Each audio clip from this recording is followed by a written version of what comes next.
Bonsoir à tous et à toutes. Bienvenue sur la chaîne Twitch de l'Effray pour cette nouvelle émission du Hub. Je me présente, je m'appelle Laure Guibora, alumni de l'Effray, promo 2017 exactement. Et c'est avec grand plaisir que je prends la relève d'Adrien. Alors sous un nouveau format, vous allez voir, mais le contenu reste le même, puisqu'on va toujours décrypter ensemble les tendances, les actualités du numérique. C'est la première fois que je gère une émission avec le chat, alors je vais faire au mieux. Désolée si on ne répond pas à toutes vos questions. Donc je vais faire au mieux, promis. Donc aujourd'hui, le sujet, c'est la crypto-monnaie, l'Eldorado du numérique qui s'écrit en 1 et en 0. Certains parlent même de 4e révolution industrielle. Donc on va parler de cette révolution du 21e siècle. Donc n'hésitez pas à commenter l'émission, à poser vos commentaires dans le chat. Les experts se feront un plaisir d'y répondre. Et je pense que avant de vous spoiler un peu avant de vous teaser sur le contenu de l'émission, je vais les présenter. Je pense qu'il est temps de les présenter. Donc avec nous, on a deux experts. Un étudiant passionné, Ryan, et un responsable innovation à la Société Générale, Laurent. Et passionné aussi. Et passionné aussi, excusez-moi, pardon, bien entendu. Ryan, je commence par toi. Donc, tu es étudiant de l'Effray. Tu es en M1. M1, ouais. C'est ça, dans la promo réseau et sécurité, promo 2023. Et donc, oui, moi, je me passionne sur la technologie de la blockchain, des cryptos depuis 2017. Et j'ai rejoint d'ailleurs cette année l'association Effray Crypto Paris, qui est une association dont le but est de vulgariser cet écosystème qui est la blockchain, les cryptos et les NFT. Très bien. Eh bien, bienvenue. Merci. Laurent, je passe à toi. Tu es donc Head of Innovation à la Société Générale et responsable de la communauté crypto et blockchain aussi à la Société Générale. Est-ce que tu peux nous dire ce qui t'a lancé sur ces sujets ?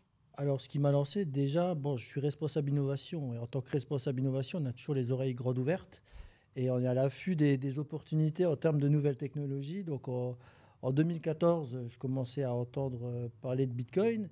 Il y a des amis à moi qui commençaient à miner de l'Ethereum et du Bitcoin dans des garages. Donc, je me suis intéressé à ce sujet-là.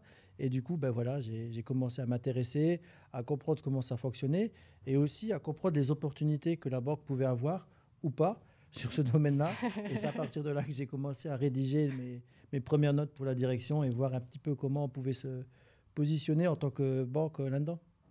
Eh bien, bienvenue aussi, Laurent. Merci. Hâte d'écouter tous les conseils et les connaissances que vous avez envie de partager avec nous. Alors, je vous propose qu'on vous affiche le sommaire à l'écran pour vous expliquer un peu tout ce qu'on va voir dans l'heure qui suit. On va parler au tout début, donc on va décrypter ensemble les cryptos. L'objectif, c'est de poser les bases. Il y a mes grands-parents qui regardent, alors on va vulgariser au mieux possible. Il faut qu'ils comprennent.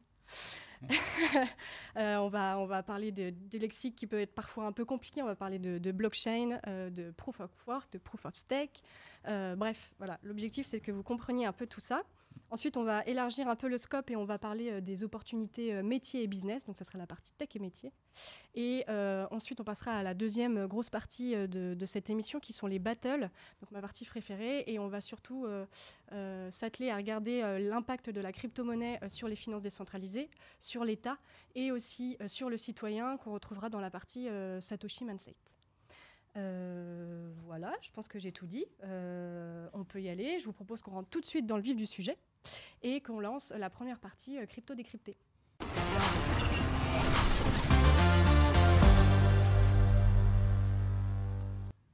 Alors, on va commencer large pour aller un petit peu plus dans le détail si vous voulez bien. Quand on parle de crypto-monnaie, donc on va commencer par parler de ce sujet-là, qui est le sujet principal de l'émission, ce qui est plutôt logique. Donc, quand on parle de crypto-monnaie, on entend souvent parler de monnaie décentralisée, de monnaie autonome, sans intermédiaire, et qui donnerait plus de liberté aux individus. Donc, c'est une vraie transformation du marché financier. Laurent, est-ce que tu peux nous en dire un peu plus sur la philosophie qu'il y a derrière ? Alors oui, quand on parle de Bitcoin, c'est à la fois une crypto-monnaie et à la fois une technologie, donc la blockchain Bitcoin. Donc la blockchain et la crypto sont nées en 2008. Alors ce qui est important, c'est que 2008, c'est une année qui est très importante dans le secteur financier. C'était la crise des subprimes Je ne sais pas si vous vous rappelez, alors moi je me rappelle parce que je suis un petit peu âgé, mais si vous avez plus de 50 000 euros d'économie, que vous allez à un distributeur ou vous allez à la banque, il y avait à certains moments où on avait la possibilité, on ne pouvait pas récupérer la totalité des économies. Donc il y a eu une certaine crise de confiance, notamment en Grèce. Je me rappelle qu'en Grèce, il y a eu pas mal de soucis là-dessus, aux États-Unis, au Canada. Donc c'est à partir de ce moment-là qu'est né, dans ce contexte-là, qu'est né le white paper de Satoshi Nakamoto en 2008 et en 2009, le premier bloc qui a été miné. Alors c'est quoi le Bitcoin? C'est tout simplement, si je dois vulgariser la technologie blockchain, c'est ni plus ni moins qu'un livre, un grand livre comptable où tout le monde a la possibilité d'écrire des transactions, mais on ne peut ni les effacer ni les modifier. Et tout le monde a la possibilité donc de consulter à chaque moment ces transactions. Quand on veut changer de page, d'un point de vue sécurité, chaque page est liée à une autre page et ça permet bien entendu de valider toutes ces transactions-là sans tiers de confiance, le fameux middleman. Donc là, tu nous as expliqué ce que c'était la blockchain. Tout à fait. N'hésitez pas dans le chat à nous dire si vous n'avez pas compris, si vous voulez qu'on repasse dessus. D'ailleurs, est-ce que je peux passer mon PC à la régie parce que je pense que je ne vois pas du tout les messages. Est-ce que vous pouvez regarder ce qui ne va pas? Merci beaucoup. Moi, je vais juste compléter en disant Vas-y. que déjà dans les années 80-90, vous aviez une communauté qui s'appelait les Cypherpunk et dedans on peut retrouver des gens comme Julien Assange ou Richard Stallman, fondateur du logiciel libre, qui avaient déjà pour ambition de créer une monnaie numérique décentralisée, autonome et avec dont le but était de garantir des transactions sécurisées. Et donc il y avait déjà cette philosophie de se passer des banques déjà dans les années 80-90. Et donc, il a fallu attendre en fait, le protocole, la proposition technique de Satoshi Nakamoto en 2008 pour voir naître en fait, le premier système monétaire libre et autonome qu'est le Bitcoin. Le fameux peer-to-peer. Tu sais, en fait, je le trouve sympa, je vais lui transférer un Bitcoin. En fait, c'est du peer-to-peer, donc c'est un paiement de pair à pair. Et on se passe de ces fameuses autorités centrales et de ces fameux middlemen. Et donc, voilà.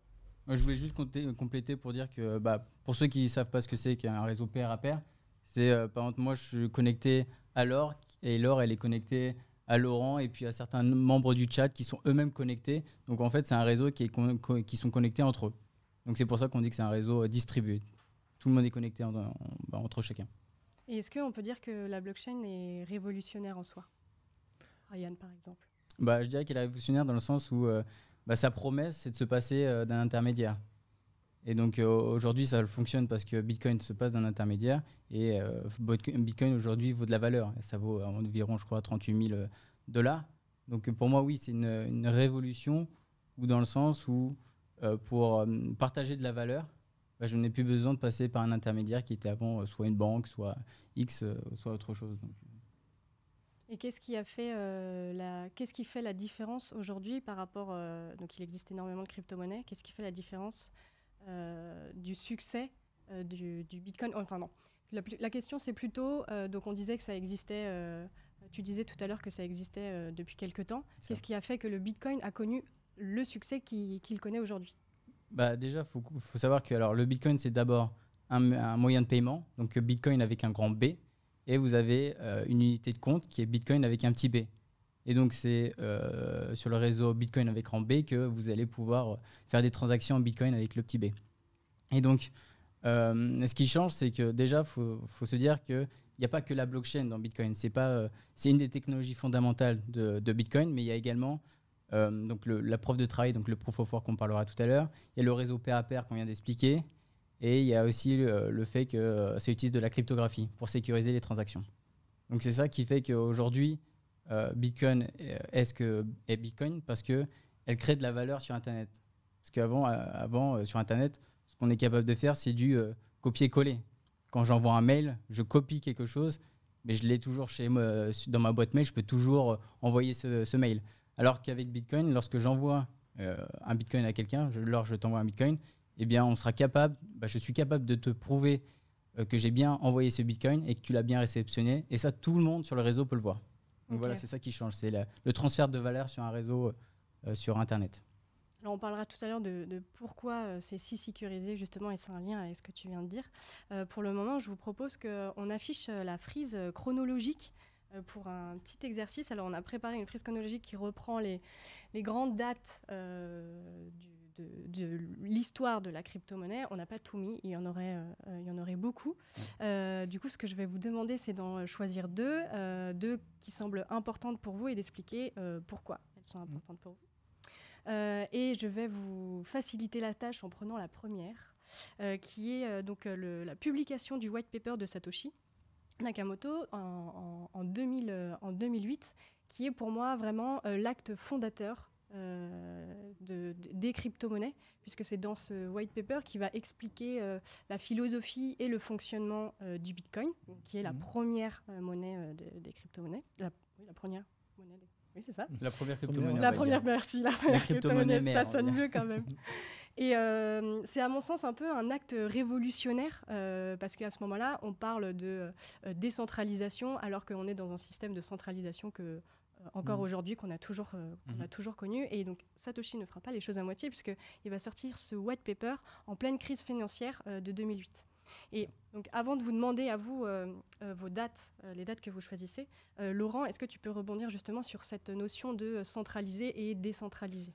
Alors oui, effectivement, tu l'as un petit peu résumé juste avant finalement, parce que en fait, la centralisation, on a toujours vécu dans un environnement où on avait un tiers de confiance, c'est-à-dire un tiers de confiance est là pour certifier que l'argent est bien reçu pour livrer un produit ou pour livrer des transactions, etc.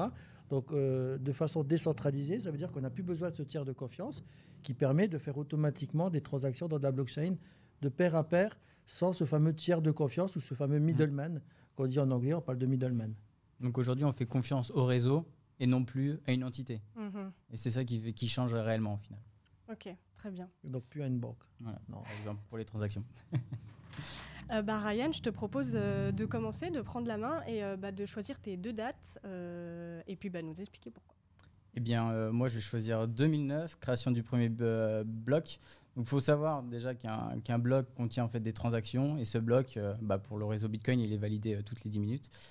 Et donc, en 2009, vous avez Satoshi Nakamoto, donc on n'a pas présenté. Et en fait, c'est un pseudonyme. C'est donc le créateur de Bitcoin, mais derrière, on ne sait pas qui est Satoshi Nakamoto. Donc, on imagine que c'est un groupe de personnes parce que créer Bitcoin tout seul, ça me paraît compliqué, même si au final, c'est un mélange de plusieurs technologies qu'on retrouve dans Bitcoin. Mais donc, il valide le premier bloc et dans ce premier bloc, en fait, il va écrire un message. Et dans ce message, eh bien, en fait, il va reprendre le titre du The Time à ce moment-là. Donc, que tu as apporté, il est là, tu as apporté avec toi. C'est pas le journal, mais tu aurais pu le dire, on n'aurait pas vu. Hein. Ouais. Et donc, dessus, il y a marqué Chancellor on brink of second bailout for banks. En définition, ça veut dire quoi ? C'est le ministre des Finances britannique au bord d'un second plan de sauvetage pour les banques. Et donc ça c'est sorti le 3 janvier 2009. Et donc, ça marque le fait que Bitcoin est sorti le 3 janvier 2009 et également, ça a une concordance entre la naissance de Bitcoin et la crise financière, donc une volonté de contre-pouvoir vis-à-vis des banques. Je vais prendre également donc, introduction en bourse de Coinbase. Donc, Coinbase, pour ceux qui ne connaissent pas, c'est une plateforme d'échange où vous pouvez acheter et vendre des crypto-monnaies. Et puis, en 2020, ils sont introduits en bourse et la première journée de Wall Street, c'était environ 60 ou 85 milliards d'euros d'introduction en bourse. Un gros chiffre, 60. Ouais, allez, on va dire 60. Ou on prend le milieu, 70 000. Et donc, ça a failli battre le record de Facebook qui était de 100 milliards en 2012. Et donc voilà, c'est vraiment un fait marquant parce qu'au final, la crypto, c'est pas juste un truc de geek. Si ça vaut aujourd'hui autant, c'est qu'il y a une raison derrière et que voilà. Donc, ce que tu veux dire, c'est que si Coinbase était déjà une banque, elle serait la 5e ou 6e banque dans le monde. Déjà. C'est ça. Et en plus, il y a plus de clients années chez BNP, d'existence. Donc, c'est énorme. Quoi Laurent, je te propose de passer de date. Alors, moi, je vais choisir sans hésitation la date de 2014 parce que c'est une date où je disais que c'était une date qui était assez importante pour le secteur financier parce que c'était la création des smart contracts, donc notamment avec Ethereum. Donc un smart contract, c'est un code qui permet d'exécuter des transactions de façon automatique dans de la blockchain. Et c'est finalement un des cas d'usage de l'Internet de la valeur où on peut transférer de la valeur de façon automatique. Ça, c'est pour 2014. Et une deuxième date aussi qui m'est chère, c'est 2019, où je vais parler finalement de Facebook qui a voulu lancer sa crypto-monnaie, donc le Diem, et finalement qu'il ne l'a jamais lancé. Mais par contre, 2019, c'est quelque chose d'important parce que le simple fait qu'une entreprise comme Facebook veuille lancer une crypto-monnaie, qu'un GAFA, donc des GAFA américains, veuillent lancer sa crypto-monnaie, ça a permis notamment au secteur financier, aux différents régulateurs du monde entier de commencer à réagir et de prendre le sujet au sérieux. Donc c'était une période d'adoption finalement de la crypto. Et qu'est-ce que ça veut dire d'ailleurs, à ton avis, le fait qu'une entreprise veuille créer sa propre crypto-monnaie ? Alors une entreprise déjà comme Facebook qui veut créer sa propre monnaie, on sait très bien qu'ils ont cette capacité de monétiser les données, les données qu'on leur donne avec nos comptes Facebook, avec nos échanges sur WhatsApp. Et donc là, le fait de créer leur propre monnaie avec le Facebook Marketplace, ça va être encore une autre façon de monétiser et de perdre le pouvoir. Donc ça va être une position dominante encore plus importante. Puis c'est une certaine manière aussi de rester en fait sur Facebook au final. De rester monopole, une dépendance. On reste dans l'enclos Facebook, Meta du moins, la maison mère. Très bien. Alors il y avait une question sur est-ce que vous croyez la crypto-monnaie sur le long terme ? Je propose qu'on en parle dans la conclusion. Oui. On allait C'était prévu, on allait en parler. Alors, je vous propose, donc il y avait, si on peut juste afficher une dernière fois la petite frise chronologique. Il y a une date dont on n'a pas parlé, mais je vais m'en servir pour faire ma transition. Donc c'est en 2013, la plateforme qui se fait hacker. Ce qui est important à noter, c'est que finalement la blockchain, c'est connu pour être une couche technologique de la crypto-monnaie connue comme très sécurisée, puisque souvent les hacks dont on entend parler, c'est souvent sur les plateformes, les individus, c'est parce qu'il y a des défauts dans les smart contracts, c'est les hacks des protocoles, etc. Donc ma question, c'est pourquoi les blockchains sont sécurisées. Tout à l'heure, Ryan, tu parlais un peu de proof of work, proof of stake. Alors oui, alors dans la blockchain, ce qui fait que c'est sécurisé, c'est dans le sens où donc j'ai expliqué tout à l'heure que dans un bloc il y a des transactions, et en fait ce bloc qui contient des transactions, il est rattaché au bloc précédent. Donc ce qui fait que si vous voulez modifier une information dans un bloc, il va falloir aller modifier déjà sur l'ensemble du réseau, parce qu'on a expliqué tout à l'heure que le livre que vous détenez avec toutes les informations, il est partagé à l'ensemble du réseau. Donc déjà, il faut aller modifier sur, on va dire, plus de la moitié du réseau cette information. Et de deux, le fait que ils soient liés les uns aux autres, eh bien, ça fait que si vous modifiez un, il va falloir modifier ce qu'il y a derrière, auquel il est rattaché. Donc, ce qui fait que la blockchain, c'est sécurisé. Et comme tu l'as dit, généralement, c'est des protocoles ou bien des gens qui se font hacker leur compte ou voler leur clé privée qui leur permettent en fait d'accéder à leur wallet, à leur portefeuille crypto-monnaie. Et est-ce que demain, il pourra y avoir une façon de hacker une blockchain, par exemple par les ordinateurs quantiques ? Je pose ça par hasard comme question, Laurent. Alors oui, certainement. On parle beaucoup des ordinateurs quantiques qui ont cette capacité à casser les codes des différentes clés à travers leur puissance de calcul. On parle de qubits ou voilà, je ne me rappelle plus. Mais je crois que ça fait partie, ça va faire partie d'un prochain webinaire, non ? Merci pour cette petite pub. Mais du coup, moi, je vais peut-être rebondir très rapidement, effectivement, sur... effectivement, on peut pas forcément hacker aujourd'hui une blockchain. Effectivement, il faut quand même faire très attention. Donc, si vous avez des crypto-monnaies, quand on est dans un monde digital, quand on détient des crypto-monnaies, on est dans un monde qui est complètement différent. Donc, votre clé privée, surtout, ne la partagez jamais. Il y en a qui sont morts avec des clés privées. Donc, forcément, on a perdu des bitcoins, on a perdu des crypto-monnaies. Et aujourd'hui, quand on regarde les différentes statistiques, alors il y a 20% des bitcoins dans le monde qui sont déjà perdus.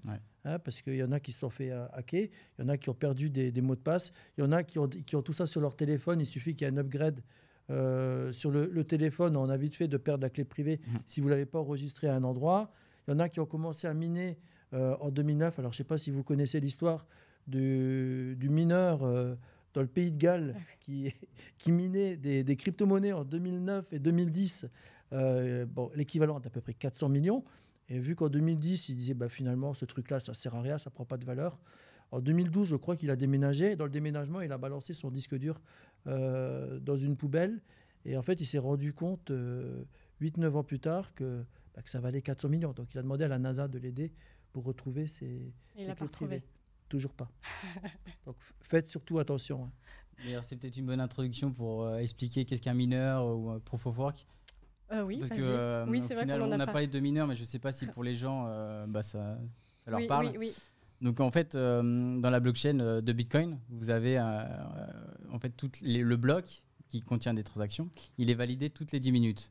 Et donc pour valider un bloc, il va falloir que les ordinateurs fassent une compétition entre eux. Et cette compétition, c'est de résoudre une équation mathématique. Donc on va dire que l'équation mathématique, c'est f de a égale b. Donc les mineurs, ils connaissent b, mais ils ne connaissent pas a, donc ils vont faire f de a est égal à f a est égal à 1, 2, 3 pour essayer de trouver b.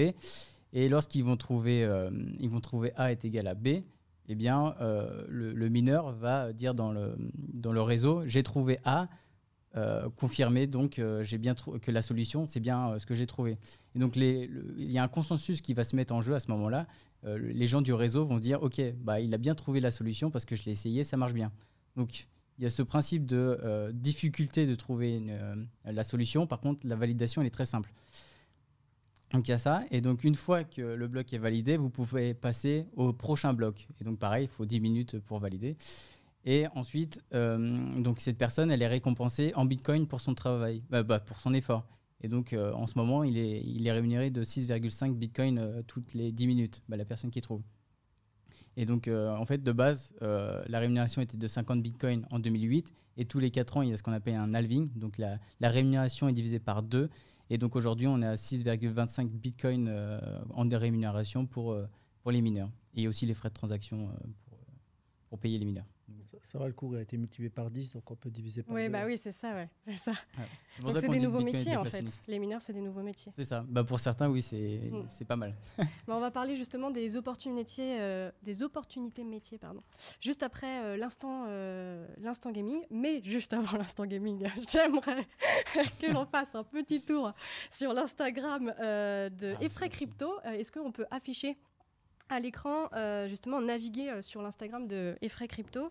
Donc Ryan, tu es président depuis cette année de cette association. Et donc, si je ne me trompe pas, finalement, en fait, votre but, c'est peut-être pas le but principal, mais là, je vois le récap crypto. L'objectif, c'est en fait toutes les informations là qu'on vient de se dire, finalement, depuis 20 minutes. C'est un peu le but. Là, ce qu'on retrouve beaucoup, c'est en fait des articles. Donc, le récap crypto, il y a à peu près 6-7 articles, et puis il y a un lexique, dernière slide, qui va expliquer un terme. Et donc, depuis 2 mois à peu près, on poste tous les dimanches un récap crypto, donc des actualités de la semaine qui nous ont marqué, qu'on a trouvé intéressantes. Et ça permet en fait à tout le monde de pouvoir, en une minute à peu près, s'informer sur ce qui se passe dans cet écosystème. Voilà.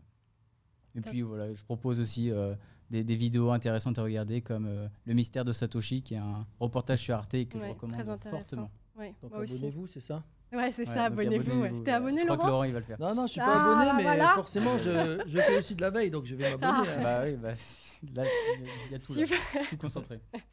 Et je vous propose de passer à l'instant gaming et de lancer le jingle.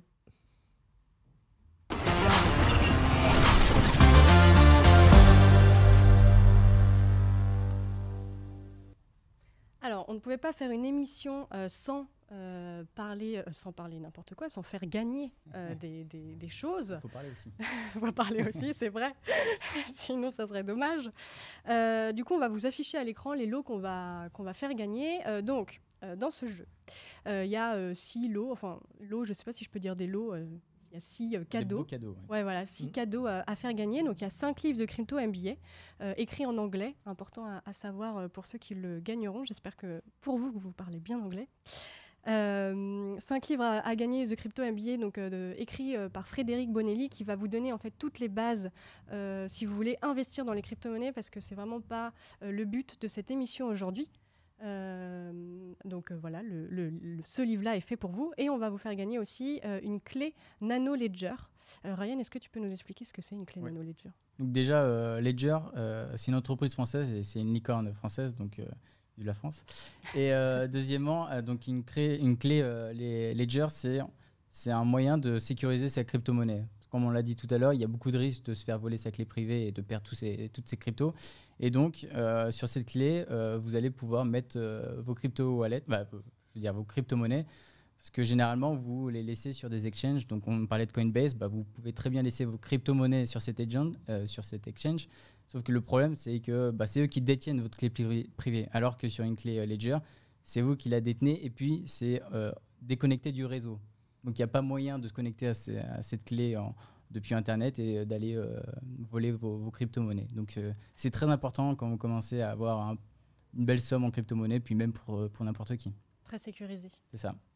Très bien. Alors, soyez bien concentrés parce que en fait, les lots, on va les faire gagner par rapidité. Donc, c'est les 6 personnes qui vont répondre le plus rapidement possible qui vont gagner. Donc, bien sûr, le premier lot, c'est la clé Nano Ledger et les 5 personnes suivantes gagneront le livre. La question est la suivante. Quel est le nom du créateur de la 2e capitalisation boursière en crypto-monnaie ? Alors, pour répondre à cette question, il faut déjà savoir c'est quoi la 2e capitalisation en crypto-monnaie. Sans le savoir, Laurent, Ryan, est-ce que vous savez, vous, de votre côté ? Yes. Oui. Bon, ça va alors. Il faut juste... Joker. Hein. Joker, ouais. Parce que là, Joker. alors, faut bien l'écrire, parce que... Ah oui, c'est vrai. Très bonne remarque, Ryan. Faut faire gaffe à ça. Oui, parce que c'est un nom un peu compliqué. Voilà. Donc, les gagnants ne seront que ceux qui écrivent bien le nom de ce créateur, de cette personne. On vous donnera les résultats à la fin de l'émission, histoire de vous tenir jusqu'au bout. Voilà, on donnera les noms des 6 personnes gagnantes. Et le créateur le plus connu, parce qu'il y a plusieurs créateurs, mais il y en a un qui sort vraiment du lot. Et voilà. Très bien. Merci pour ce petit... Ouais, c'est ça l'emblème.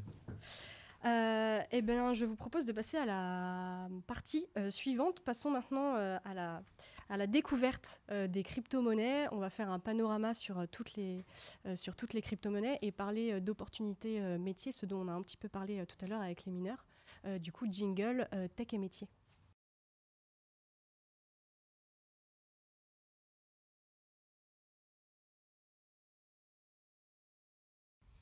Alors, pour cette partie, j'ai fait un petit tour, parce que Laurent, une fois, t'as dit j'aime bien les chiffres. Ouais. Du coup, je te confirme, je te confirme. Du coup, je me suis dit, moi, je veux faire plaisir à Laurent. C'est plus parlant, les chiffres. Hein. C'est du coup, je suis allée faire un petit tour donc, sur CoinMarketCap, et il y avait écrit à ce jour, j'ai regardé ce matin, j'ai pris ce matin le dernier chiffre, qui avait 19 094 crypto-monnaies existantes, yes. Qui représentaient une capitalisation boursière d'environ 1 milliard... 1600 milliards, oui, c'est ça, ces derniers jours. Et je crois que oui, c'était pas vraiment ça, 1700. Oui, ça bouge beaucoup en même temps. Ouais, c'est ça. Alors, est-ce que tu peux nous donner un panorama, par exemple, des 3 grosses crypto-monnaies qui existent ? D'accord, donc 19 000 cryptocurrencies à peu près, ça c'est un ordre. Donc on va dire 20 000, on va arrondir à 20 000, comme ça on a une perspective d'ici 3 jours. D'ici 3 jours. Capitalisation, alors ce qui est important, on est à 1600, 1700 milliards de dollars, sachant qu'il y a quelques mois en arrière, on a fait un pic à 3000 milliards. Hein. Ça devient comme systémique parce que quand on pense que la capitalisation des 40 entreprises qui composent le CAC 40, c'est aujourd'hui à peu près 2200 milliards d'euros. Donc on va se dire que la somme des cryptos, c'est plus ou moins la même chose que les 40 entreprises qui composent le CAC 40. Donc c'est quelque chose de quand même de big. De very big, de too big to fail. Donc la première crypto, bien entendu, c'est le Bitcoin, hein, 45% de dominance sur le marché. Donc on en a déjà bien parlé. Ah, moi, ce matin, j'ai vu 41. 41 ? Ouais. Donc je pense que tu as les bons chiffres. Hein. Là, alors du coup, tu vas peut-être me challenger sur le deuxième. La deuxième crypto, c'est... Attention, je l'ai. C'est Ethereum. Oh là là. Alors je ne connais pas la dominance, mais on doit être à peu près à 20%. Ouais, t'es pas mal. 19,2 exactement. Voilà, on est à peu près, on est à peu près à 19,2%. Donc c'est super important parce qu'Ethereum est né, comme je disais, en 2014 par quelqu'un de très célèbre. dont on ne dira pas le par nom. Quelqu'un de très célèbre dont on ne donnera pas le nom. Maintenant, en tout cas. La fondation a été basée à Zug, la création du smart contract. Donc avec Ethereum, il y a vraiment beaucoup d'applications décentralisées qui ont pu qui ont pu se développer grâce à Ethereum. Et donc, on dit toujours que l'innovation appelle l'innovation. Et donc là, avec Ethereum, c'était vraiment un accélérateur d'innovation. Et donc là, on a pu voir des NFT, on en parlera peut-être un petit peu plus tard, la finance décentralisée qui est basée principalement sur Ethereum. Et notamment, la troisième monnaie qui est aussi basée un peu sur Ethereum, c'est une monnaie stable, stablecoin, on dit en anglais. Donc une monnaie stable, c'est une crypto-monnaie qui est basée sur un sous-jacent sur un sous-jacent stable. Donc si on parle d'une crypto-monnaie en dollars, si vous achetez pour 10 000 $ de crypto-monnaie, vous aurez 10 000 de stablecoin. Il n'y a pas de volatilité comme il peut y avoir sur du Bitcoin ou d'Ether. Des fois, il peut y avoir des sauts de 10-20% par jour. Un stablecoin, c'est $1 égale 1 T Ether parce que l'argent est sur le compte en banque. Et sur le compte en banque. On dit c'est payé, c'est adossé. Et ce qui est important aussi, c'est que parmi les 19 023 crypto-monnaies qu'on peut avoir, j'ai regardé ce matin aussi quelques statistiques. Il y en a 80 seulement qui ont une capitalisation supérieure à 1 milliard. Hein. Donc il faut voir que il y en a, je pense, 200, 300 qui valent le coup d'être bien étudiés. Il y en a beaucoup qui n'ont plus de valeur, qui sont un petit peu désuètes. Il y en a qui sont encore là, voilà. Donc c'est juste spéculatif. Voilà. Donc il faut faire attention parce que quand je dis qu'il y en a 80 qui ont une valeur supérieure au milliard, si vous commencez à aller sur le marché des cryptos, pensez à la liquidité.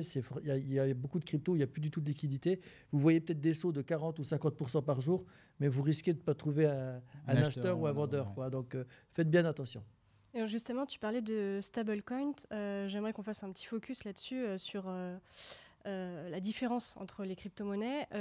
Donc stablecoin, on vient de voir ce que c'était. On parle souvent de altcoin, de shitcoin. Ouais. C'est quoi ces termes ? Donc altcoin, c'est pour alternative coin. Donc c'est tous les coins après Bitcoin.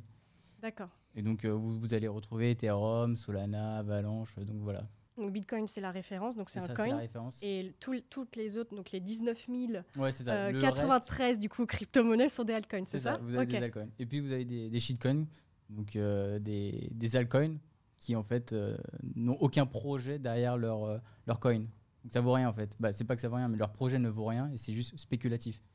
D'accord. Donc demain, je peux lancer un projet et faire rêver des gens sur Twitter en disant cette monnaie-là, elle est ouf, vous allez voir, vous allez gagner x 10 000. Et en fait, c'est ça un shitcoin. Derrière, ça promet rien. Okay. C'est juste là éphémère. On voit surtout que là, tout est rouge, hein, par contre. Ouais, en ce moment, c'est pas une bonne journée pour les crypto-monnaies aujourd'hui. On aurait dû tourner. Hein. Et j'en profite. C'est une bonne manière du coup de voir un stablecoin. Vous allez voir que lui, il va rester normalement vert. En vert. Il va rester vert, ouais. Et oui, ce que je voulais dire, c'est le bon moment peut-être pour parler de token. C'est un mot aussi qu'on entend. Est-ce qu'on peut définir ce mot, Ryan ? Je t'en prie. Un token, pour moi, ma définition d'un token, c'est un actif que tu vas tokeniser, donc qui va devenir un jeton numérique. Donc par exemple, je sais pas, moi je prends un verre, je le mets dans la blockchain, je le tokenise. Moi je le vois comme ça. Un actif financier. Nous, on a beaucoup d'actifs financiers. Si on les représente dans de la blockchain, ce sera un token. Voilà. Security token, dans ces cas-là. Après, ça peut être un actif qui peut être financier, il peut être non financier. À partir du moment où il est matérialisé dans de la blockchain, c'est un token. Ok, très bien. Merci pour ce petit panorama des différentes crypto-monnaies. Je vous propose qu'on passe à la prochaine partie qui est Tech et Métiers, Jingle.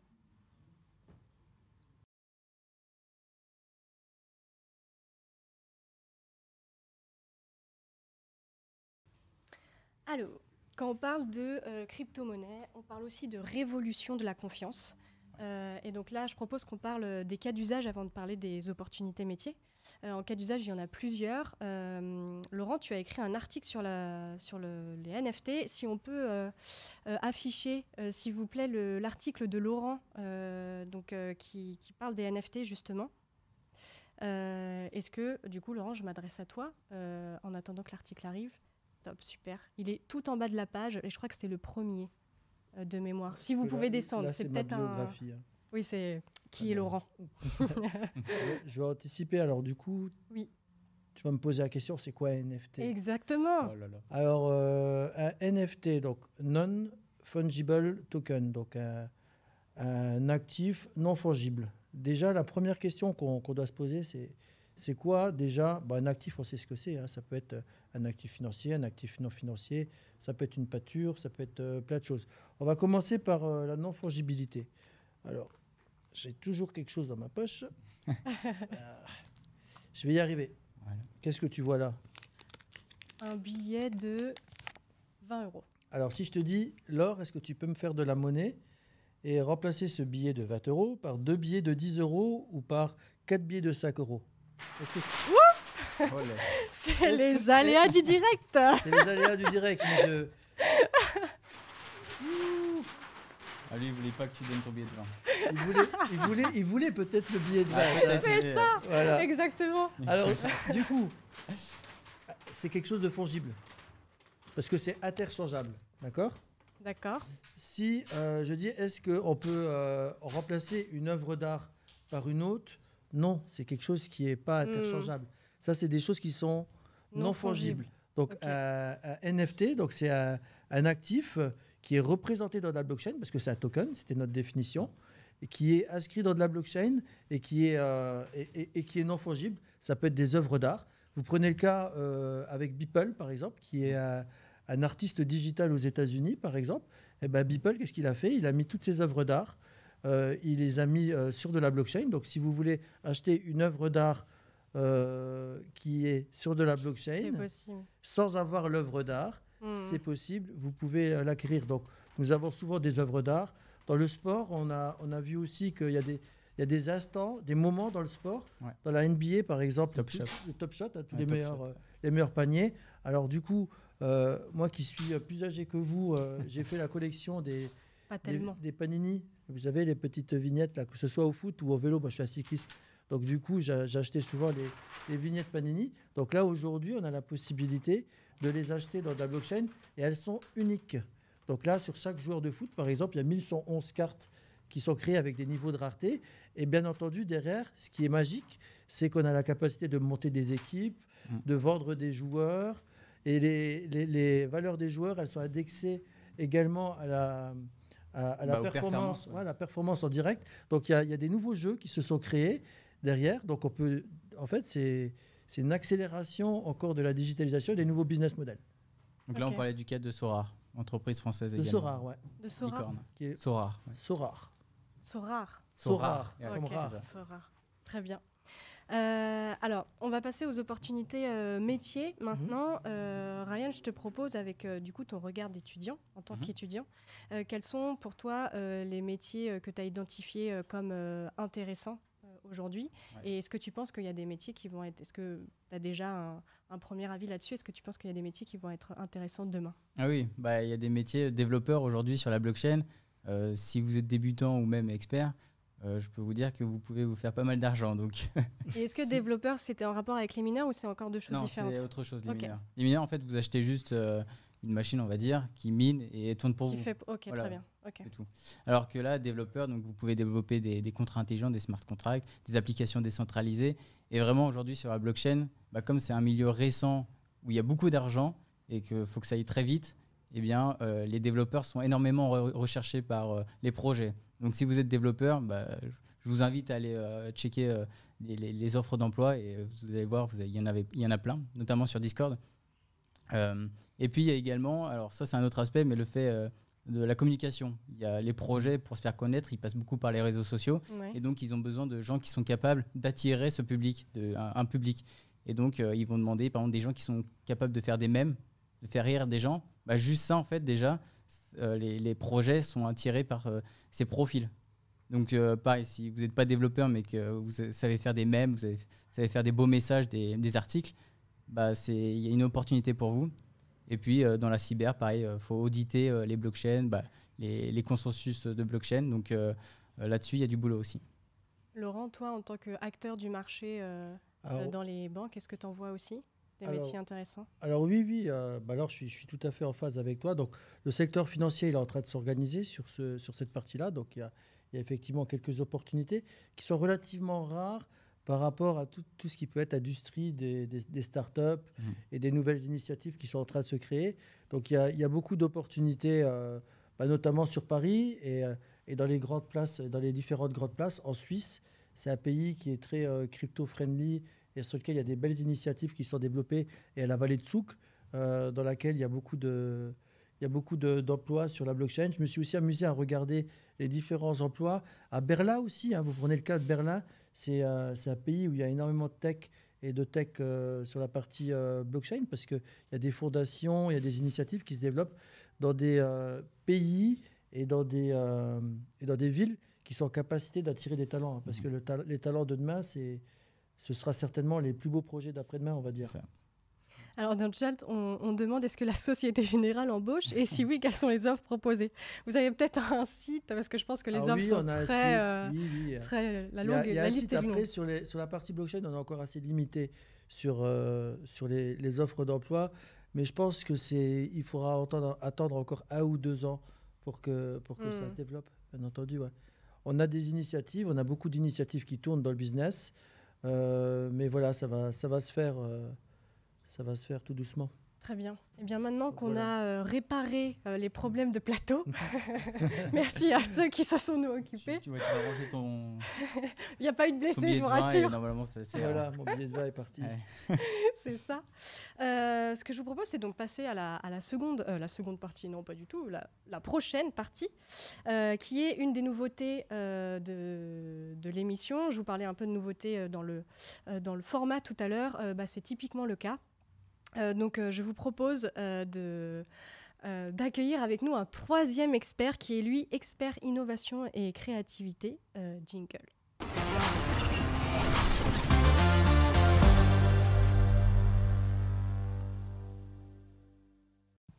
Bonsoir Sabri. Salut à tous, ça va? Bonsoir. En forme? Ça va Sabri. et toi? Bon, moi je viens vous voir en tant que professionnel de l'innovation et de la créativité. J'ai plein d'idées, d'accord? Je peux vous dire qu'on va révolutionner le monde des cryptocurrencies. Chiffre devise en anglais. Ouais, je suis en français, pardon. Je suis bilingue.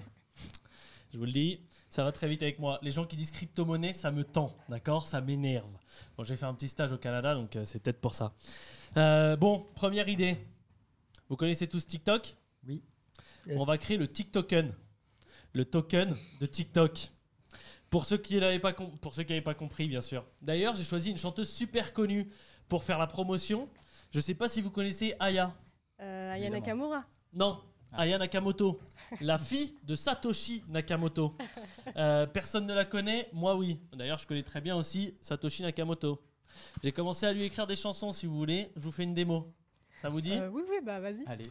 Très bien. Ça fait jolie nana recherche ICO. Comment on fait? Je suis pas très crypto.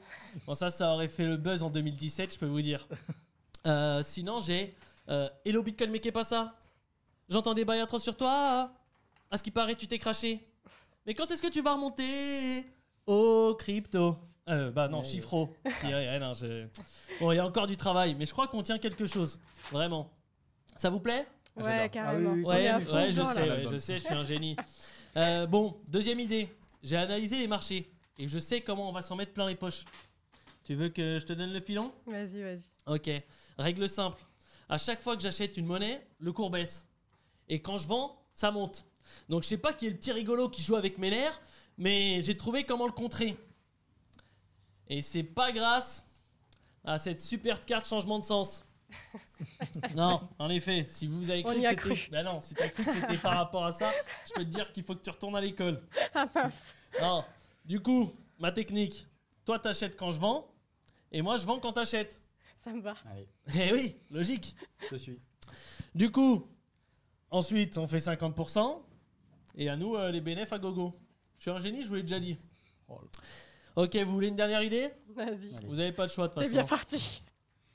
Ok, cette fois-ci j'ai imaginé des NFT, Non-Fungible Token, jetons non fongibles.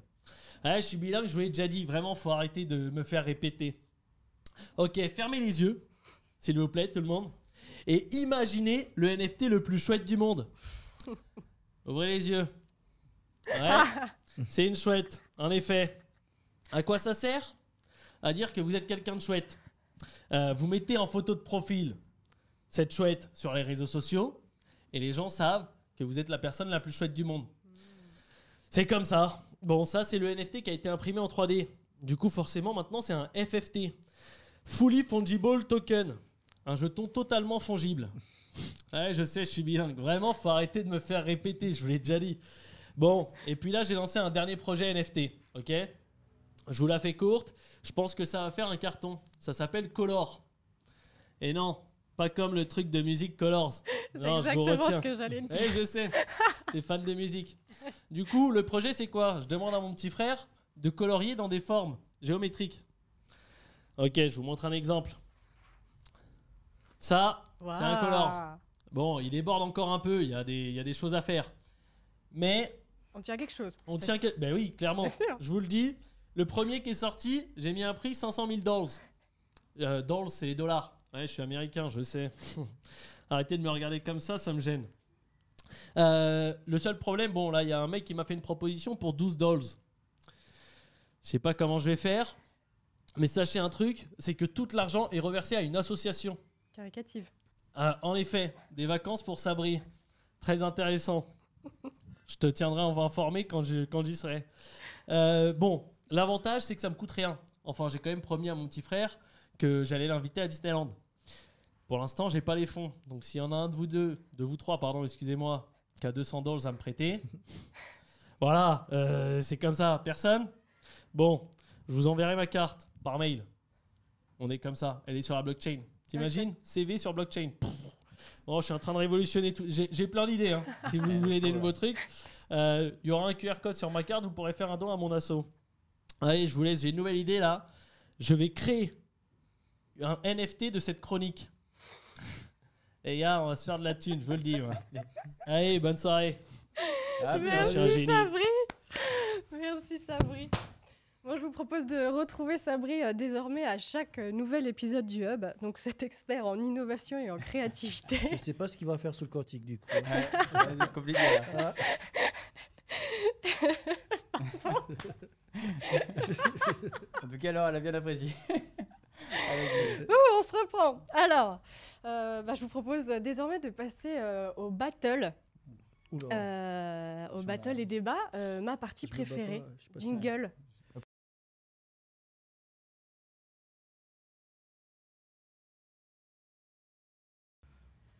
Allez, je me repositionne. Ah oui, il y a eu un...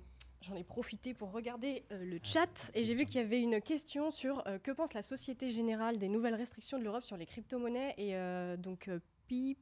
Pittolt. C'est dur à chaque fois, vous pouvez pas mettre des pseudos plus faciles à dire. On va en parler juste après parce que Voilà, justement on c'est a- une question on que a je une voulais te question poser, sur la Laurent. réglementation, je pense. Ouais. Alors, pour cette partie débat, l'objectif, ce que je trouvais intéressant, c'était donc de regarder l'impact de la crypto-monnaie sur les différents écosystèmes. Donc, on va parler dans un premier temps de l'impact de la crypto-monnaie sur les États. Ensuite, on passera aux institutions financières et puis sur le citoyen, qui est ce qu'on a appelé le mindset Satoshi. Donc, pour commencer sur les États, aujourd'hui, 80% des États ont des projets crypto. Et alors, donc pour parler de l'intégration des crypto-monnaies au sein d'un système, j'ai sélectionné un article sur Rio, si on peut l'afficher à l'écran, s'il vous plaît, parce que j'avais envie de voyager un peu, et surtout dans des pays Un peu de exotiques, soleil. tels que le... Ah, tels que ouais. le- Sympa, C'est sympa. sympa, sympa. Oui, il y a même l'image qui va avec, Ouais. on s'y croirait. Hein. Ah là, on s'y croit. Et alors, ce qui est hyper intéressant sur ce genre de cas, c'est qu'en fait, il y a des villes, des États qui développent le fait de payer ses impôts, de payer, là en Ouais. particulier, la taxe d'habitation en crypto-monnaie.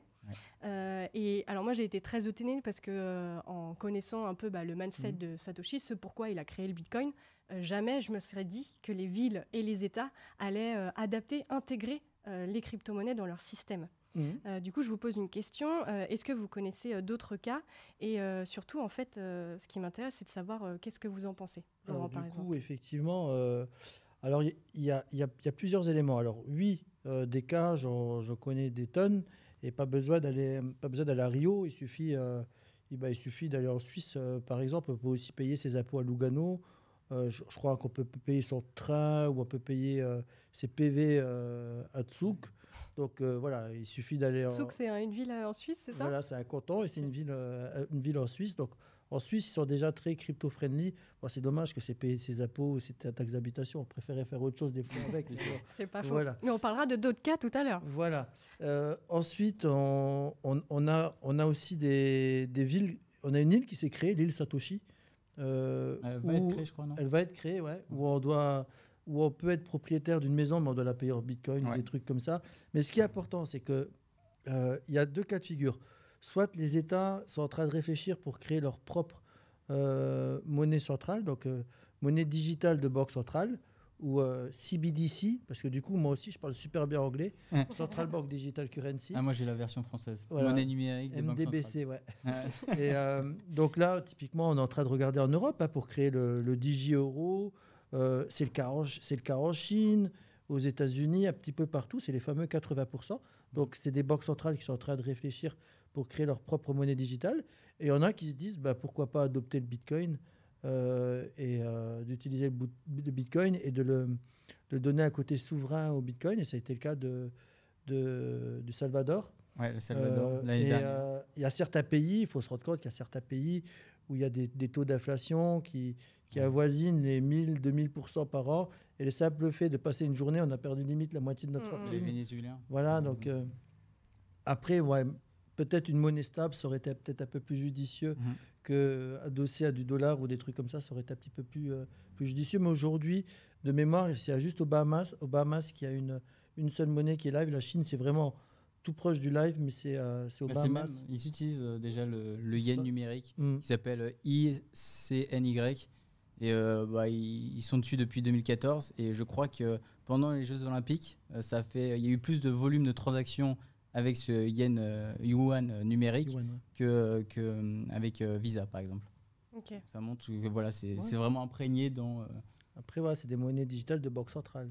Ouais. Oui. La banque centrale maîtrise tout ça. Donc voilà. Ouais, faut peut-être expliquer c'est quoi la différence entre une monnaie numérique des banques centrales et. Alors, la monnaie ce qu'on numérique utilise de aujourd'hui. banque centrale et ce qu'on utilise aujourd'hui, aujourd'hui, on n'est pas sur.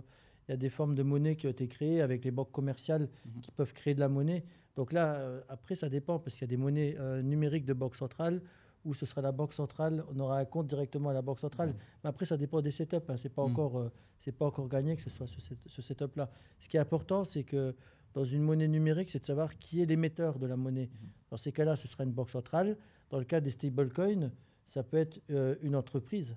Ouais. Comme le Tether, ça peut être une entreprise. JP Morgan, en tant que banque, ils ont déjà créé leur propre stablecoin aussi. Donc, c'est important de savoir qui est l'émetteur de la monnaie centrale. Donc, dans ces cas-là, c'est la banque centrale en direct qui est émetteur. Et ce qui est intéressant, c'est aussi de se pencher sur le cas, justement, quand un pays crée sa propre crypto-monnaie, donc qui est l'exemple de la Chine. Moi, j'ai été un peu étonnée par cette pratique de créer sa propre crypto-monnaie. J'ai même vu un reportage, je crois que c'était le ministre de l'économie en Chine ou je ne sais plus, qui disait qu'il y avait autant que l'anonymat de la crypto-monnaie serait la même que celle du Bitcoin.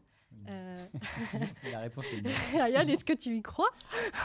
Bon, après, est-ce que j'y crois Après, c'est la Chine. On sait très bien qu'ils veulent un peu tout contrôler. Et je pense que c'est une manière, parce que même s'ils le disent que ça va rendre plus anonyme et tout, bon, derrière, c'est toujours le fait de pouvoir savoir qu'est-ce que font les entreprises, qu'est-ce que va faire les utilisateurs, le peuple chinois avec leur yuan numérique.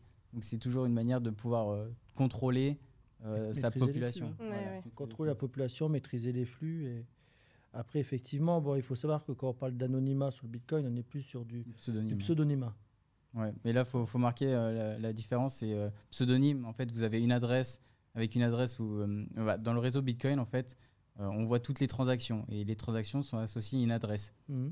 Et donc là, c'est pour ça qu'on dit Une adresse, pseudonyme. quand tu dis adresse, c'est adresse... Adresse, par exemple, lorsque j'ouvre un wallet crypto, Adresse on me publique. donne une adresse. Et c'est sur cette adresse que tu vas pouvoir m'envoyer de l'argent, Ok, des cryptos. d'accord. Et donc, une adresse est associée à des transactions, donc c'est pour ça qu'on dit qu'elle est pseudonyme. Alors que quand c'est anonyme, une transaction, tu ne vas pas pouvoir l'associer avec une adresse. Donc, tu restes anonyme auprès du réseau. Voilà. Et il y a aussi le fait pour le yuan numérique, le fait de pouvoir se passer du dollar, dans un sens. Parce qu'aujourd'hui, leur but, je pense que c'est de se passer de Oui. American Express, de Visa, de Mastercard, et donc vraiment d'avoir juste le yuan comme monnaie comme transaction, pour faire des transactions. Ils se sont déjà passés du Bitcoin parce qu'ils l'ont interdit. Donc, Ouais. C'est une façon Ils ont interdit le Bitcoin. Ils ont interdit Ils ont interdit le Bitcoin, donc c'est une façon aussi de promouvoir leur propre crypto-monnaie. Voilà, c'est ça. C'est ça, ouais. C'est stratégique. C'est stratégique. Ouais. Et il y a d'autres pays qui, eux, ne se sont pas, comment on dirait, il n'y a pas eu de décision ferme par rapport à la crypto-monnaie. Je pense notamment à la France qui ne s'est pas engagée pour La le France, moment. fait partie de l'Europe, hein, donc il y a eu beaucoup d'expérimentation au niveau de la Banque de France, et je peux le dire parce qu'on y a participé à la Société Générale. Donc la France est moteur sur ce sujet-là au niveau de l'Union européenne, notamment auprès du DigiEuro. Et Rome ne s'est pas construit en un jour, il va falloir encore un certain nombre d'années avant que ça se passe. Probablement vers 2025, faut s'attendre d'ici 2025. Mais après, voilà, la France fait partie de l'Europe et ce sera certainement le DigiEuro. Donc, ils ont déjà créé des monnaies digitales de banque centrale avec la Banque de France, qui a été utilisée dans le cadre d'expérimentation de la blockchain. Mais voilà, aujourd'hui, le vrai DigiEuro, ce sera sous l'impulsion de la France. Il y a quelque chose qui se créera d'ici 2025. Mais il y a même les États-Unis qui ont dit que ils ont pris du retard par rapport à la Chine, mais ils commencent à réfléchir pour le mettre en place. Très bien. Alors du coup, je repense, est-ce qu'on a répondu tout à l'heure, on disait réponse à la question qui était posée, on s'est dit qu'on allait y répondre, je ne la trouve Juste plus. après, sur la position de Société Générale. Ouais, sur, non, c'était pas position Société Générale, c'était justement l'Europe. On parlait de l'Europe. Ah oui, mais je me demande si on n'avait pas prévu d'en parler dans la Si prochaine. par rapport à la loi MiCA. Ouais, et ouais. TFR. Alors, ce qui est important, peut-être qu'on peut en parler. Ouais. Quand on parle d'Europe, il y a principalement deux lois. Donc, il y a MiCA, donc c'est Market in Crypto Asset, et il y a le régime pilote. C'est les deux lois qui sont en cours. Et quand on parle de MiCA, ce fameux MiCA, le but, c'est de définir un cadre réglementaire pour toutes les cryptocurrencies dans le futur, stablecoin et cryptocurrency sur les émetteurs, etc. Et donc, il y a eu effectivement une discussion au niveau de la Commission européenne pour interdire le proof of work. On parlait tout à l'heure du Bitcoin qui utilise le proof of work parce que c'est très énergivore. Oui. Et il y a eu beaucoup de pression, notamment de certains partis politiques verts.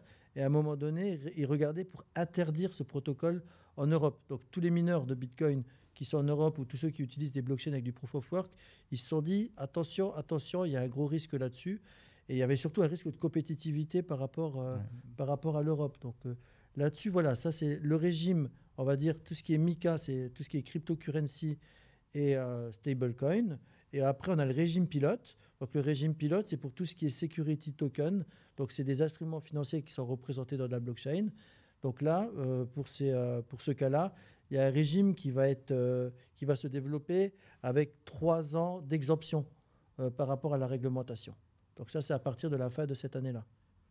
Donc on va pouvoir émettre des obligations, émettre des actions, des produits structurés, le tout dans de la blockchain, avec des marchés primaires, secondaires, etc. Très bien. Merci pour ce panorama de l'impact des cryptos sur les États. Je vous propose de passer à la partie suivante, qui est l'impact des cryptos sur les institutions financières. Jingle.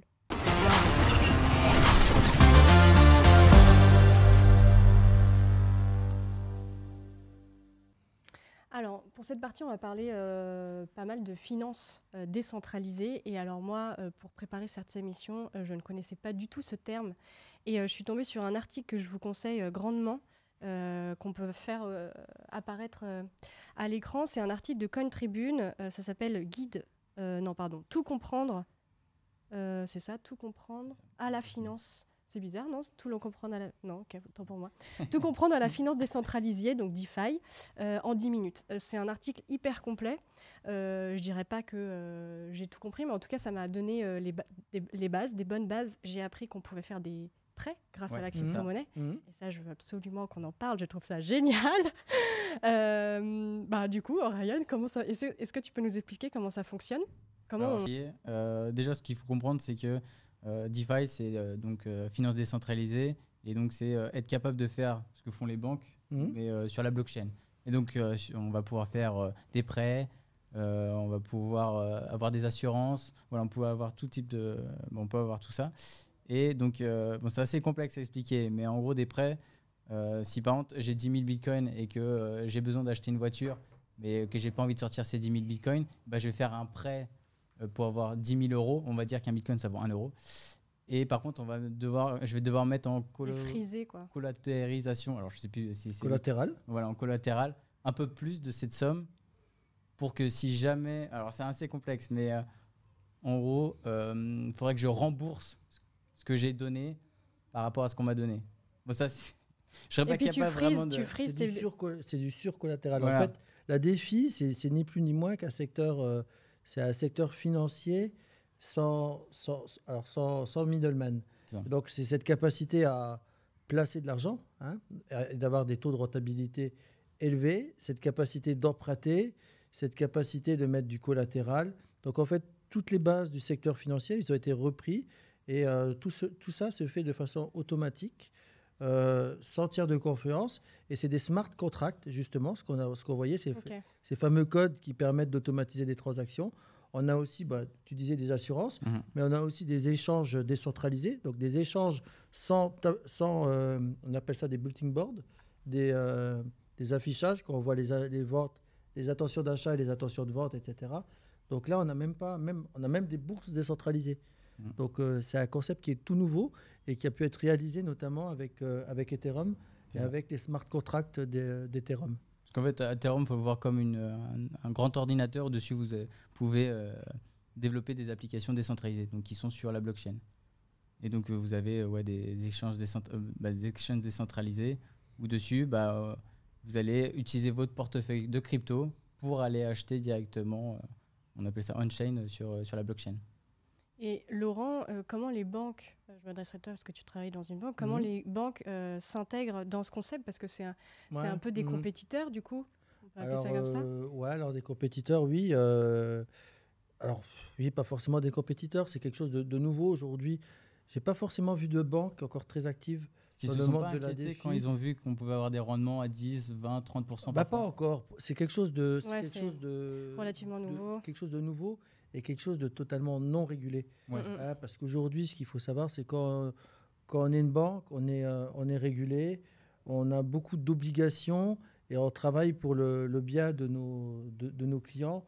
Et on est là aussi pour, entre guillemets, sécuriser toutes les transactions de nos clients. Donc, finalement, on n'a pas encore trouvé... Alors, nous, on a trouvé un cas d'usage intéressant, c'est-à-dire qu'on a des actifs financiers qu'on a déjà tokenisés et on les a apportés en collatéral dans la DeFi pour générer des intérêts. Donc, on a fait une petite opération dans de la DeFi, mais aujourd'hui, les banques, elles regardent beaucoup ce sujet avec attention et elles regardent comment elles peuvent effectivement se positionner. Mais à partir du moment où on est dans un monde dérégulé, nous, en tant que banque, on a une licence bancaire, on a des clients. Le but, c'est la protection de nos clients et d'éviter tout risque systémique. Donc, on se doit de bien réfléchir avant d'agir parce qu'il y a beaucoup plus de risques. Et du coup, je vais faire la transition. Alors, juste avant de faire la transition, petit aléa du direct, on ne voit plus le magnéto. Du coup, on ne voit plus les articles qui passent sur la télé qu'on a en face de nous. Est-ce que vous pourriez régler ça pendant que, s'il vous plaît. Du coup, oui, la transition que je voulais faire, c'était dans un de tes articles, justement, tu écrivais, Laurent, « L'agilité sera la clé de succès pour cette transformation ». J'ai beaucoup aimé cette phrase. Et aussi, c'est dans les défis que l'on développe les opportunités. Et donc, je trouvais que ça illustre, et ça fait un lien avec vraiment ce que tu dis, ça illustre l'intérêt, la nécessité portée par les banques sur le sujet. On peut d'ailleurs peut-être afficher à l'écran ton article avec... oui, c'est ça, oui, ton article. Ouais, parfait. J'avais surligné des petits passages. Bon, c'est peut-être un peu petit, je sais pas.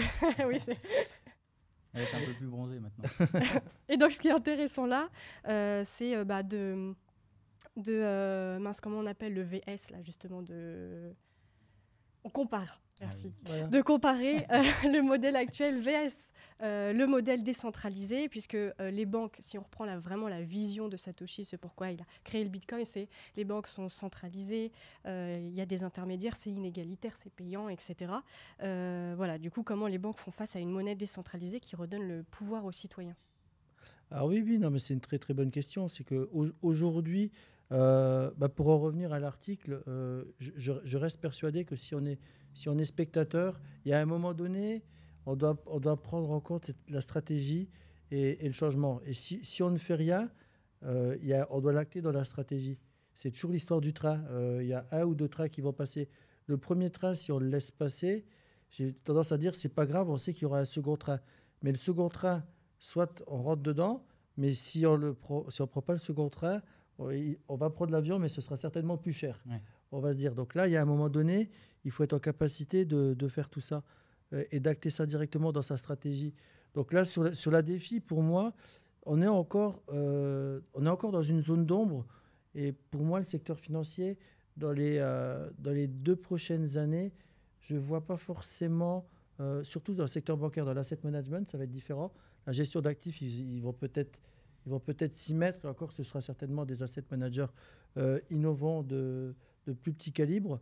Donc là, je pense que ça va prendre encore un petit peu de temps. C'est encore un peu trop... Mais est-ce qu'aujourd'hui, tu as de plus en plus de clients qui viennent te voir pour dire j'ai envie d'investir dans la DeFi? Non, pas trop la DeFi encore pour l'instant. C'est encore un peu trop tôt pour nous. Commençons par des basiques. Okay. Les basiques, c'est les premières cryptos. Ça peut être des utility tokens, des trucs comme ça, et des futurs sur crypto. Ouais. Mais la DeFi, ça reste... Parce que la DeFi, ça veut dire qu'à un moment donné, il faudra un MetaMask, ce genre de trucs comme ça. Donc soyons prudents. Ça marche. Eh bien, passons à la dernière partie. Le temps passe, mais on est passionnés. On pourrait en parler des heures, hein, franchement. Ça, c'est sûr. Mais il faut avancer, malheureusement. Donc, passons maintenant à l'impact des crypto-monnaies sur le citoyen. Ma meilleure partie, je crois, ma favorite partie, ma partie favorite. Ouais. Je parle trop anglais, j'inverse les mots, je suis comme ça, moi. C'est Sabri qui m'a... C'est Sabri qui m'a influencée. Et donc, oui, lançons le jingle Mindset Satoshi, s'il vous plaît. Wouh!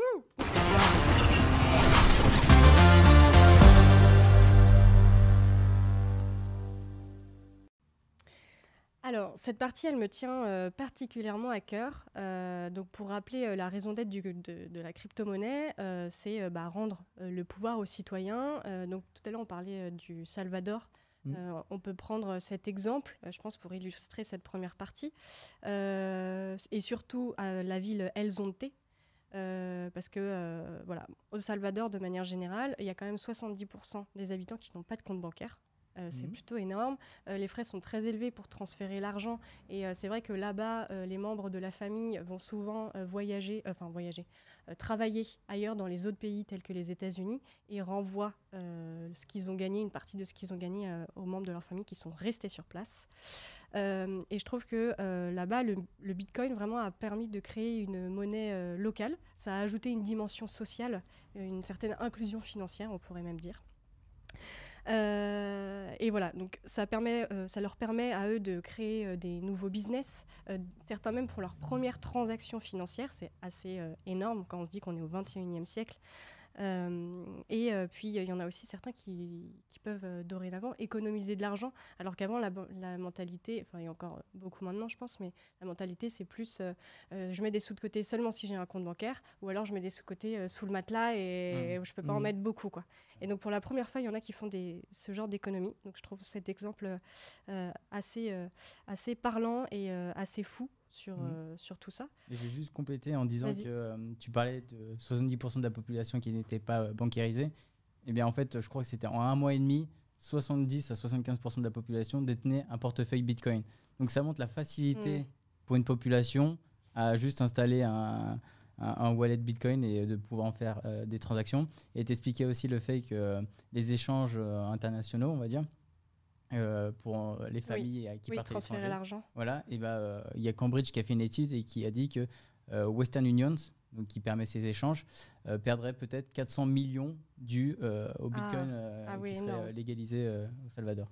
Énorme. Voilà. Ouais, c'est valable pour les autres pays à côté du Salvador. Alors aujourd'hui, il faut garder à l'esprit que il y a le Salvador, mais dans le monde, des non-bancarisés, il y en a 1 milliard. Ouais, je crois que c'est 85%. Voilà, principalement en Afrique, en Asie du Sud-Est, etc. Il y a 1 milliard de personnes non bancarisées. Généralement, quand on est bancarisé, on n'a pas trop d'argent. Et quand on n'a pas trop d'argent, on est non bancarisé parce que le coût de la transaction est élevé.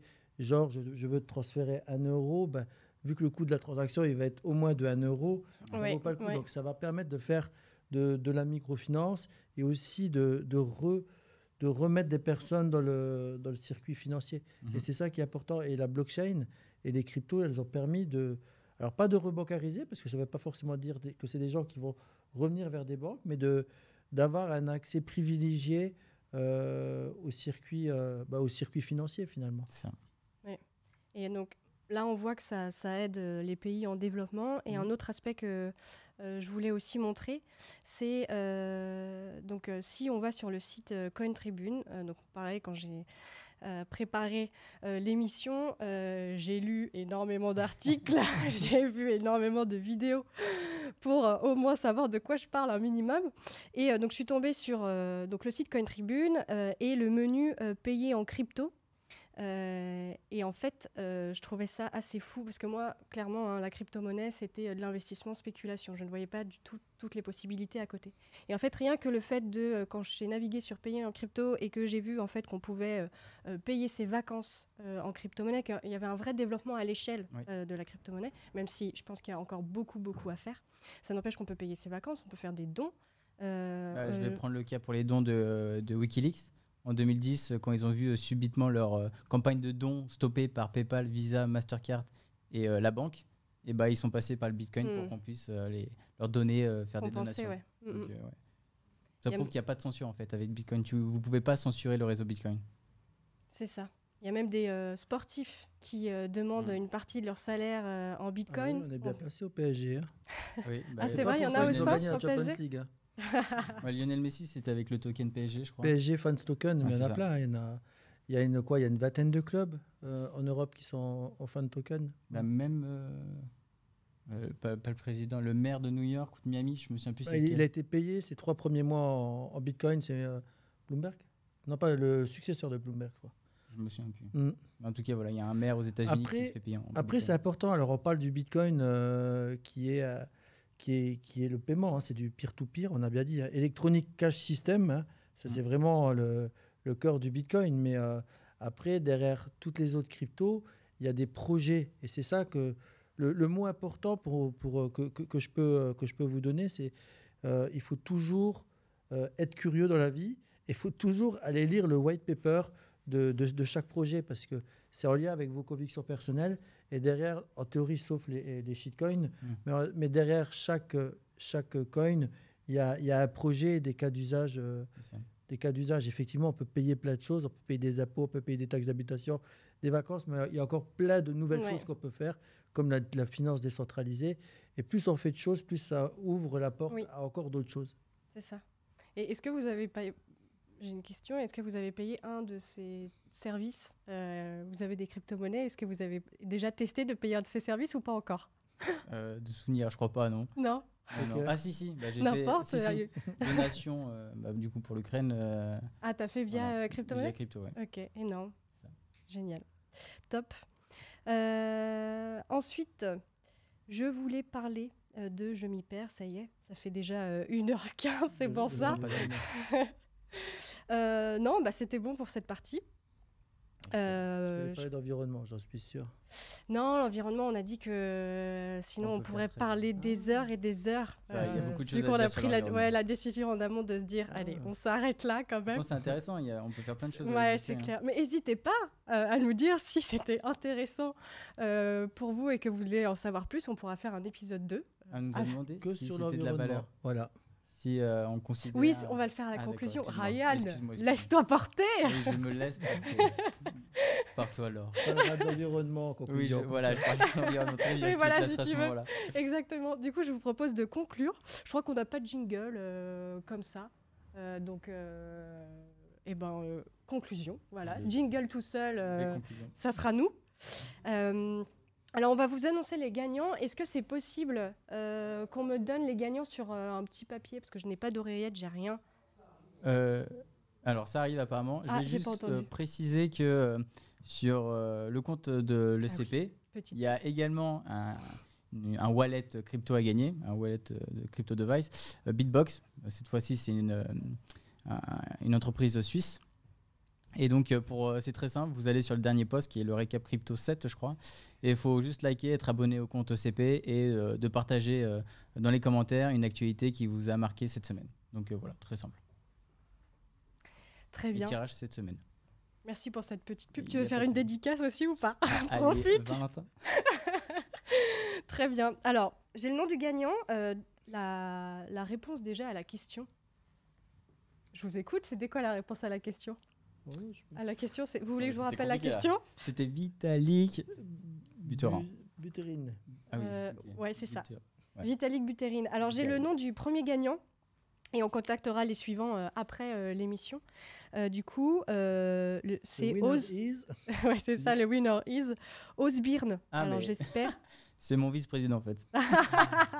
Bien joué, au vice-président de Il s'est fait l'ECP. gagner Très vif. à lui-même. Enfin, à lui-même. À l'association. Voilà. J'espère qu'il a des cryptos pour pouvoir stocker sur le ledger. Alors, du Oui. coup. Ça peut être il est le très point de fan de départ Cardano. de tout. Il y en a. Alors, avant de se quitter, la partie conseil et la partie avis aussi sur comment vous voyez la crypto dans l'avenir, dans les Alors, jours à venir. 250 000 $ d'ici la fin du mois pour Bitcoin. 72 000 Ça serait bien. Alors, moi, en tant que banquier, j'ai mon disclaimer habituel. Hein. Ouais. Vous faites pas de conseils en alors, investissement. Bien Oui. entendu, sur ce sujet, forcément, j'ai une vision long terme et j'y crois. Sinon, je ne serais pas ici. Hein. Donc, j'y crois dur comme du fer. Et en termes de conseils, j'ai peut-être 2-3 petits conseils à donner. Le premier, c'est que si vous allez sur le monde de la crypto et si vous souhaitez un petit peu investir et approfondir le sujet, que vous avez un petit peu d'argent, ne mettez jamais plus de 5% de vos économies. Pensez à bien sécuriser. Hein, ne donnez jamais votre mot de passe. Faites attention à Parce tout qu'une ça, fois hein. c'est Ou perdu, même au c'est logiciel perdu. que vous installez Faites sur aux vos logiciels ordinateurs. que vous utilisez, aux exchanges que vous utilisez, etc. Et avant d'investir, ne me posez surtout pas la question dans quoi il faut investir. Mais par contre, c'est important de regarder les fondamentaux. Ouais. Comme d'habitude, les fondamentaux, c'est croire au projet, lire le white paper et d'avoir quelque chose en lien avec vos convictions. Par exemple, moi, j'ai la conviction que le proof of work, étant donné que c'est très énergivore, et que la Commission européenne c'est encore passé, mais je pense que d'ici quelques temps, ça risque d'être banni. Je n'investirai pas dans des blockchains qui sont en proof of work, par exemple. Donc, toujours lire le white paper et aussi toujours regarder si vous investissez la liquidité des cryptos. C'est très important parce que vous pouvez être millionnaire en crypto, mais s'il n'y a personne qui est là pour vous les racheter, ça ne sert à rien. C'est comme si on vous dit que vous avez une maison qui vaut 10 millions, mais s'il n'y a personne qui vous l'achète, C'est un peu elle a dommage. beau valoir 10 millions, ça ne sert à rien. C'est ça. Ryan, the floor is yours. Ouais. Moi, ce que je dirais au niveau, est-ce que ça a de la valeur? J'ai envie de dire, comme toute monnaie, c'est un consensus social. Donc, moi, sur les fondamentaux, je dirais que oui. Par exemple, Bitcoin, pour moi, ça a de la valeur parce que techniquement, c'est magnifique ce que propose Bitcoin. Mais ce qui me dira si j'ai raison ou pas, c'est si les gens me croient, en fait. Et comme dirait Platon, la monnaie, c'est un contrat de confiance. On l'utilise parce que c'est pratique. Si demain, Bitcoin, ça sert à rien, ça va valoir zéro, en fait. Donc, faut voir comme la notion de valeur, faut se dire à quoi elle sert, qu'est-ce qu'elle remplace ou qu'est-ce qu'elle améliore. Et Bitcoin améliore plein de choses. Et donc, au niveau de, comment dire, je dirais qu'il faut aussi faire faut faire ses recherches. Et c'est pour ça qu'on utilise beaucoup l'acronyme DIOR dans la crypto, c'est Do Your Own Research. Et donc voilà, avant d'investir dans un projet crypto, faites vos recherches, n'allez pas checker sur internet, oh tiens, mon influenceuse préférée a dit que cette crypto allait faire 10 000% en 2 jours. Non, en fait, peut-être qu'elle va faire 10 000%, mais il y a plus de risques qu'elle fasse moins 5 000, ou du moins qu'elle reparte à zéro aussi vite qu'elle est montée à 10 000. Et donc voilà, faites vos recherches. Et faites le contraire d'Elon Musk, du coup. Oui, voilà. Même si je pense que ça en a bénéficié à certains de le suivre. Voilà. Mais c'était au début, maintenant je pense qu'il a plus vraiment beaucoup d'impact. Alors, je vois dans le chat qu'il y en a qui disent un seul gagnant. Il y en a bien 6 gagnants. D'ailleurs, on vous les a mis un peu plus haut. Je les ai vus passer. Nigalex, Olivier, Julien Le Gentil. Enfin, voilà. vous allez être contacté et vous allez recevoir votre livre Crypto MBA. Merci Ryan, merci Laurent. Merci à vous. C'était un plaisir. Moi, ce que je retiens, c'est que vraiment, l'outil, c'est pas un simple outil de spéculation comme j'ai pu le croire, qu'il y a énormément de services qui se développent et il manque plus qu'une montée à l'échelle, finalement, pour que ça prenne de l'ampleur. Ouais. Et ça commence, c'est ça. Donc, c'est la technologie de demain. Petite pub, deuxième petite pub qu'on a déjà fait tout à l'heure. Retrouvez-nous du coup en juin pour parler de quantique cette fois-ci. Donc on vous transférera, on vous communiquera toutes les informations dont vous avez besoin dans les jours, semaines à venir.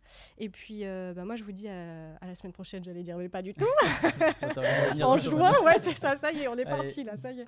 Merci à tout le monde, merci à toute l'équipe qui nous a aidé à nous préparer.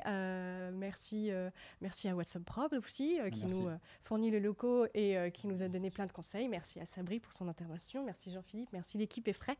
Merci encore Laurent, merci encore Ryan, c'était un plaisir. J'étais méga stressée et au final, ça s'est super bien passé, donc je suis très contente. Merci Laurent, c'est très gentil. Et puis, je vous dis à la prochaine. Et merci aussi à ceux qui nous ont écoutés et merci pour votre participation. Promis, la prochaine fois, je ferai mieux et on répondra à presque toutes vos questions. À très vite. À très vite. Ciao.